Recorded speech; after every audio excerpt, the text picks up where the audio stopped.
You're not just tired. Your brain is being hijacked. Every scroll is a slow motion heist of your attention and your memory. But there's a way to fight back, reclaim your focus, and finally wake up from the digital coma. Have you ever had that jarring moment where you're snapped out of a scrolling trance by your own reflection in a dark screen? You were only supposed to check one notification, but suddenly 45 minutes have vanished. You can't quite remember the last 10 videos you saw, yet your thumb is still twitching, ready to flick upward. It's a strange, hollow feeling. Like you've been eating mental cotton candy. It's sweet for a second, but it leaves you feeling empty and somehow less there than you were before you started. This is the quiet, daily reality of what we've started calling brain rot. It sounds like a joke or an internet meme, but if we're being honest with ourselves, it feels much more like a slow motion heist. Day by day, the algorithm isn't just taking our time. It's taking our literacy, our depth, and our ability to sit with a single complex thought without reaching for a hit of dopamine. I remember a time when my brain felt sharper. I could dive into a thick novel and lose myself for hours. I had a working memory that didn't require me to check my calendar 4 times to remember a lunch date.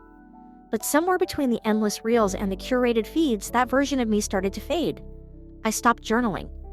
I stopped having those weird sparky ideas that usually come when your mind is allowed to wander. Instead of wandering, my mind was being led on a leash by an AI designed to keep me watching for just 5 more seconds. The writer Virginia Woolf once famously said, "Thinking is my fighting." She was referring to the existential struggle of a world at war, but I truly believe we are in a different kind of war today. A war for our very cognition. If we aren't actively thinking, we aren't defending the borders of our own minds. When we succumb to passive consumption, we aren't just relaxing. We are letting our mental muscles atrophy. Think of your brain like a high-performance engine. When you're learning, debating, or creating, you're running on high-grade fuel. But social media consumption is like idling in a parking lot for years. Eventually, the battery dies, the oil gunks up, and the engine forgets how to roar. We call it brain rot because it's a form of neglect. It's the deterioration of our intellectual state, not because we are incapable, but because we are being fed material that is intentionally unchallenging. It's outsourcing our curiosity to a feed that does the picking for us. We've reached a point where we don't even notice the erosion until the damage is done. Until we realize our attention span is shorter than a microwave timer. But here's the thing. That original version of you. The one who was curious about the stars or wanted to learn how to cook the perfect souffle just for the fun of it. That person isn't gone. They're just buried under a mountain of digital clutter. The first step to getting your brain back isn't just deleting an app. It's realizing that your attention is the most valuable thing you own. It's recognizing that the fog you feel isn't permanent. It's a signal. It's your brain telling you it's hungry for something real, something difficult, and something that belongs entirely to you. We have to stop being the product and start being the architect again. It's time to stop the erosion and start the reclamation. There is a specific kind of morning that many of us know all too well. It's that half-awake state where before your eyes are even fully adjusted to the light, your hand has already found your phone. Before you've even had a glass of water or acknowledged the person sleeping next to you, you are already 5 scrolls deep into someone else's vacation, a political argument, or a video of a cat wearing a hat. You aren't even conscious yet, but you've already surrendered your first thoughts of the day to the machine. This is the digital coma, a state of existence where we are technically awake, but our agency is completely suspended. Waking up from this coma isn't a single event. It's a series of small, sometimes painful realizations. For me, the wake-up call came when I realized I was researching things I didn't even care about. I'd spend 20 minutes watching a tutorial on how to clean a pool I don't own, or reading a thread about a celebrity feud involving people I've never heard of. I was a passenger in my own head, watching the scenery go by without ever touching the steering wheel.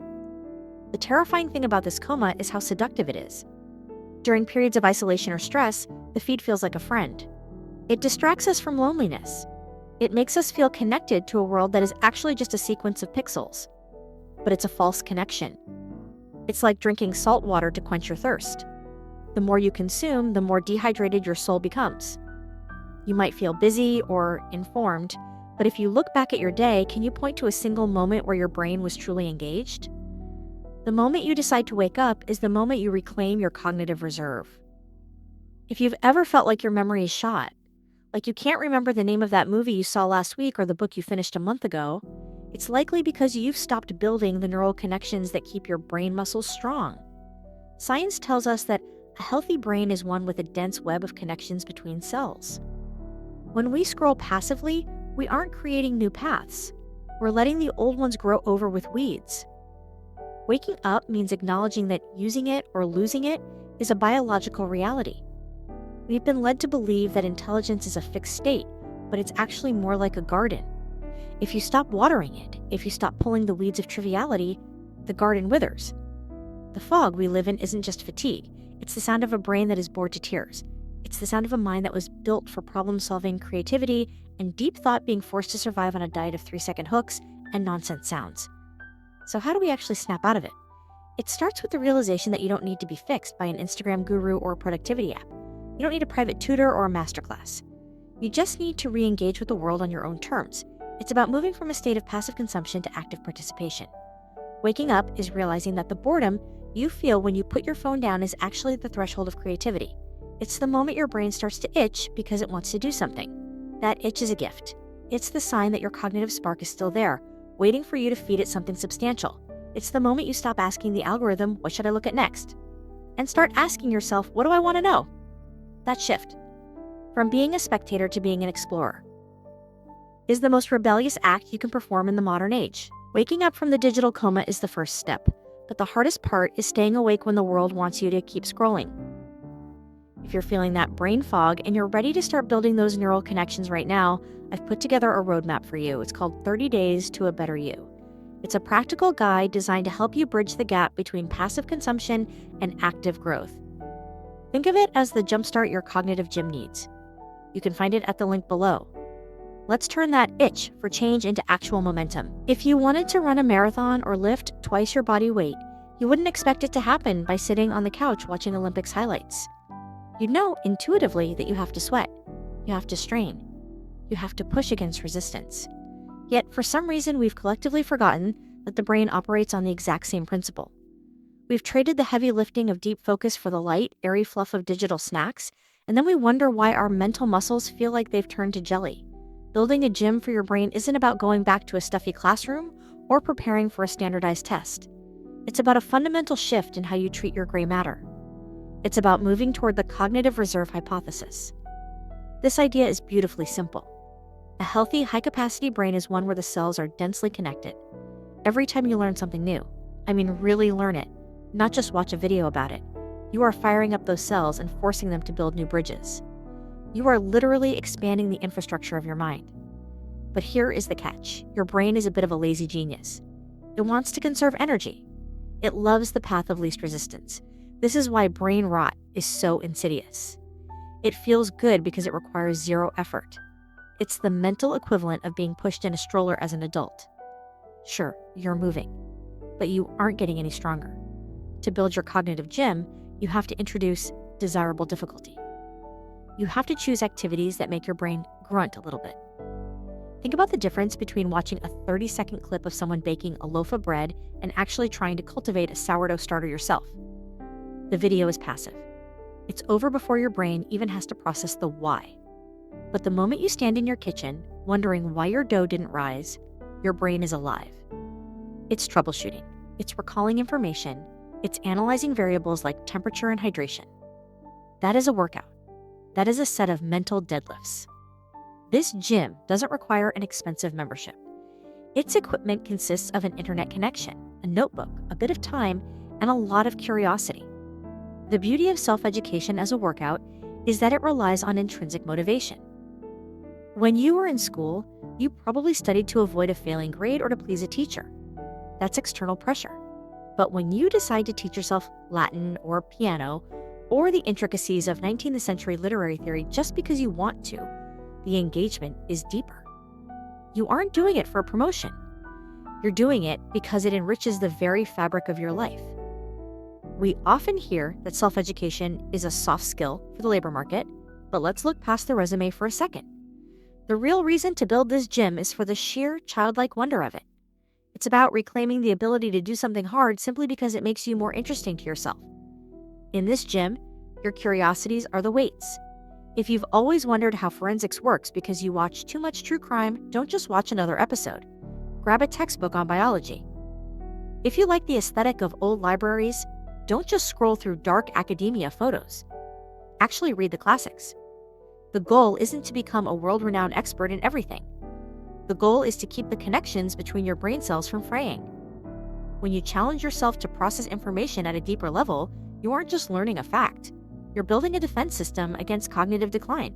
You're making your mind a more vibrant, resilient place to live. So, pick up something heavy. Tackle a topic that intimidates you just a little bit. Your brain is waiting for the workout. Now that we've acknowledged the fog and committed to the workout, we need a plan. You can't just walk into a gym and stare at the machines. You need a routine. This is where we get practical. I've spent an unreasonable amount of time distilling the process of self-led learning into a framework I call the SCAR method. It's not a rigid set of rules. It's a roadmap designed to take you from a passive scroller to an active explorer. SCAR stands for select, curate, apply, and reflect. The first step is select. This is where most people trip up because they try to learn what they think they should know. They think, I should learn Mandarin for my career, or I should understand macroeconomics. But if your heart isn't in it, the algorithm will win every time.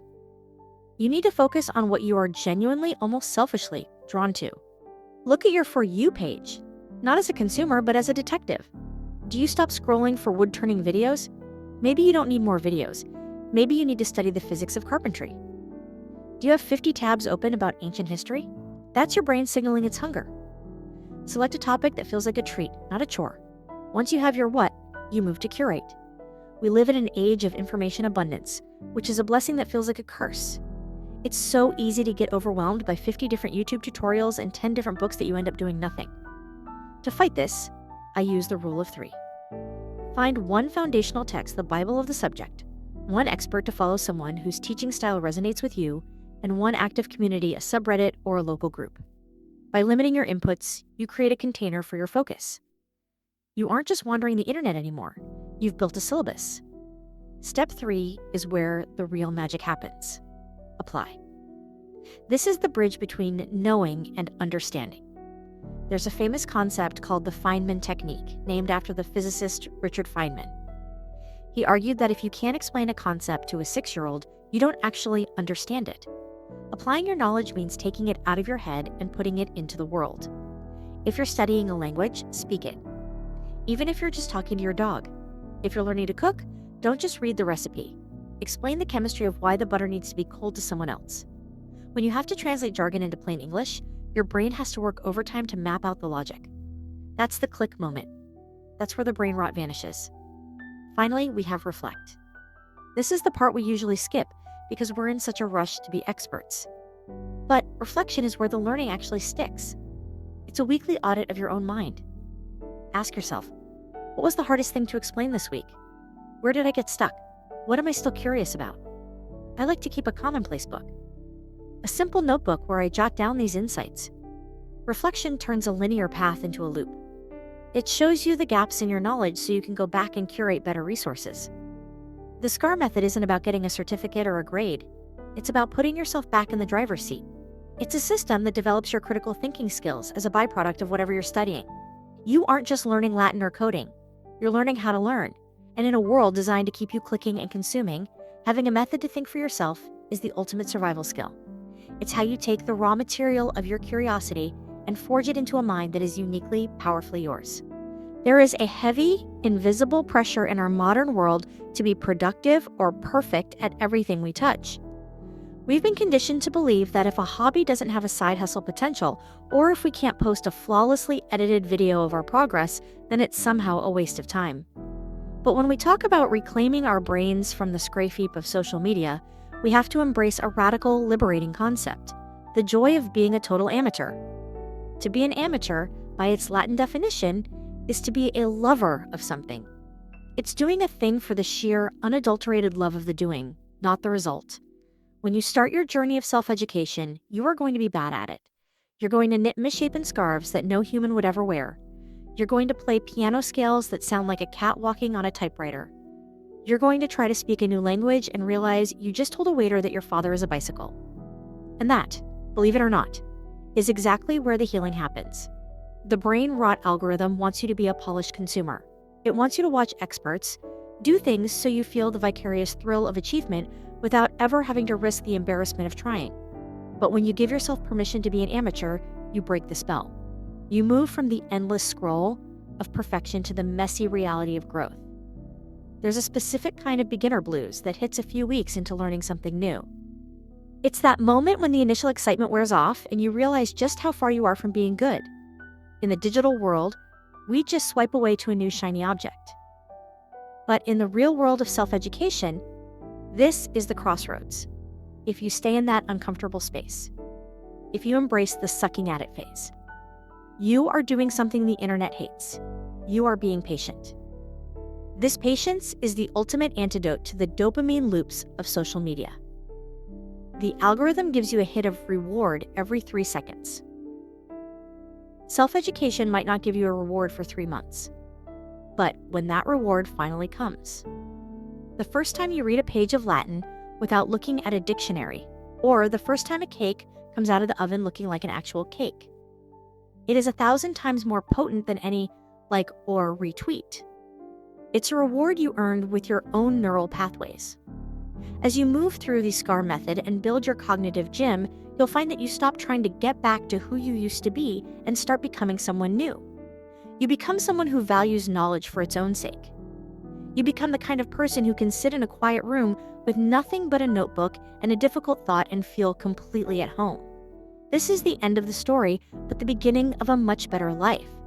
By choosing to learn, you are choosing to experience life directly rather than having it boiled down and served to you on a pocket-sized platter. You are reclaiming your attention, your literacy, and your discernment. You are proving that your mind is not a product to be sold, but a sanctuary to be tended. So, go out and be an amateur. Pick the topic that makes you feel like a curious kid again. Make mistakes. Be slow. Be frustrated. But whatever you do, keep thinking. Because as long as you are learning, you are fighting. And as long as you are fighting, your brain is yours. Thank you for spending this time with me. Now, put the phone down, pick up a book, and go get your brain back.